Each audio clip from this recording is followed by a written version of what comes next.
si Hanilet Amancenia at si Veronica Kitty Duterte.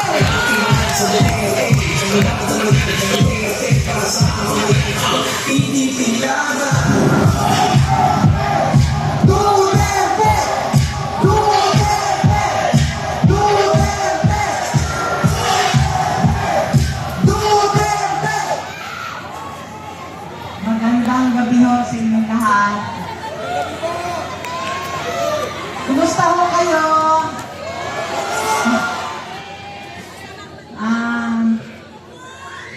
Dapat yung anak ko lang ang sasalita eh. Sabi ko, ano ba gusto niyo marinig niyo? Gusto niyo marinig yung lahat ng sakit sa dibdib?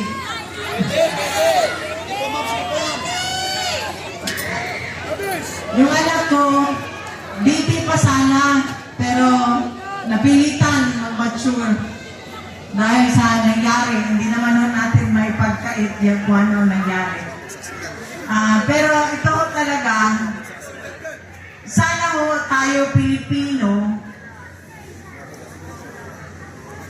isa-isip, magtanda na tayo. Kung gusto na ako lumuhog, umiyak dito, magtanda na tayo. Pumili na tayo ng mga taong matino, matapat, at yung magsisilbi sa bayan, hindi pagsisilbihan ng sarili. So, nung nasa loob kami, binisita namin ng papa niya, binili niya talaga. Binili niya talaga, uulitin ulit ito ni Veronica, binili niya, suportahan niyo ang Duterte. Kung hindi, kalimutan niyo na lang daw siya. So, yung lahat ng mga sumusuporta, miski sa bahay namin, sa Davao, sa ibang bansa, nakikita ko wala ng suporta ninyo. Maraming salamat. Alam niyo ba doon sa Netherlands, iba't iba ang tao na pumupunta. Galing sa iba't ibang panig ng bansa. Meron pang taga-Pilipinas na pumunta na nakausap ko. Sabi ko, taga Quezon City sila. Dahil alam mo bakit? Natatakot na rin sila sa kanilang seguridad. Kung noong una, di ba, mahal ni Pangulong Presidente ang bawat Pilipino, gusto niya maging masaya, safe, ligtas, nakakauwi ng bahay. Walang nangyayaring masama. Sana ho, suportahan ninyo ang mga kandidato ni Pangulong Presidente Duterte, Presidente Duterte, Rodrigo Duterte, yung 10. Nakikiusap po ako at yung sa mga darating na mga araw, maging mapagmatsyag po tayo lalo na sa araw ng eleksyon. Tulungan ho natin ang bansa, tulungan natin ang susunod na henerasyon. Wala na hong natira sa atin. Di ba naalala nyo nung naging siya ang presidente? Naalala ko, OFW ako eh. Lahat ng mga Pilipino na sa abroad, proud na proud maging Pilipino. Pero ano ho ngayon ang nangyari?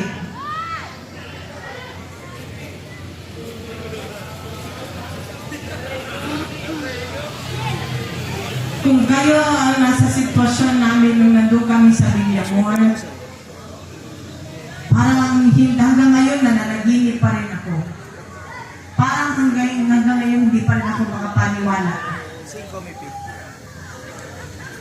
Gusto ko humingi ng tulong, hindi ko alam kung saan.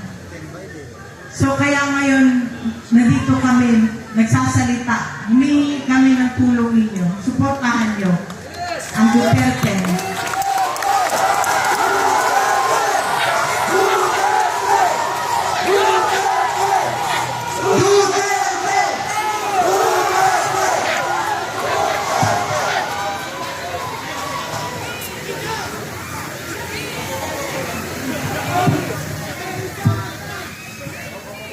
Podium mic, please.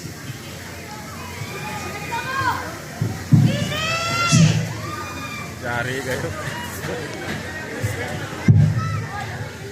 Magandang gabi sa inyong lahat.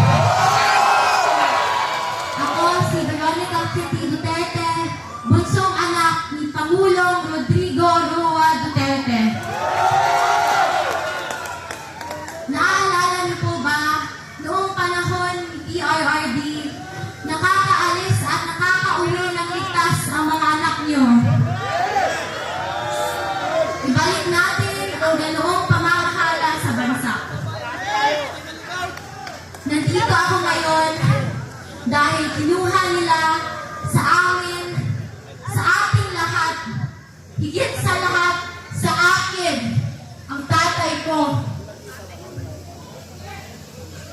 Noong March 11, 2025, nasaksihan ko ang pagkidnap at pag-abuso nila sa tatay ko. Imbes ng krimen, korupsyon at kahirapan ang pagtuunan ng pansin ng pamahalaan ito, inuuna nila ang pagsira sa pamilya ko at sa lahat ng kalyado nito. Pumili tayo ng matino at matapat sa paglilingkod kasi kung hindi, kawawa tayong lahat at ang mga susunod na henerasyon. Mahalagang magkaisa tayo sa araw ng eleksyon, May 12, 2025. Suportahan natin ang PDP laban sa Senatorial Slate o mas kinikilalang Duterte.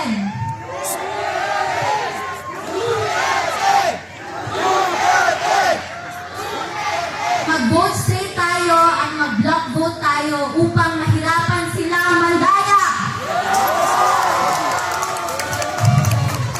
To the OFWs, to the Filipino communities who took care of us, you have my love, respect, and gratitude. Sa katauhan na nagpakita o walay undang na paghigugma o pagsuporta, daghang salamat kay Joaquin Nino Biae. Kamo ang nagapakusog sa amo tanan. Ay aabot ako ng personal na mensahe ng tatay ko sa bawat Pilipino. Sabi niya, I did what I could for my country. And you are all in my heart. Pangalawa, sabi niya, kung kakalimutan niyo lang rin ang Duterte, kalimutan niyo na lang rin siya.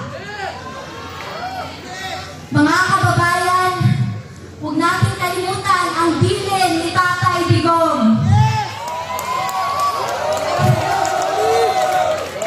Sa mga kabataan, hinihikayat ko kayong magbantay sa mga boto dahil dito nakasalalay ang kinabukasan nating lahat.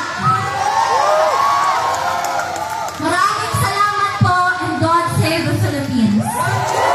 Pilipinas, Duterte pa rin! Duterte! Duterte! Tinipitan ko po lahat ang Team Sultay!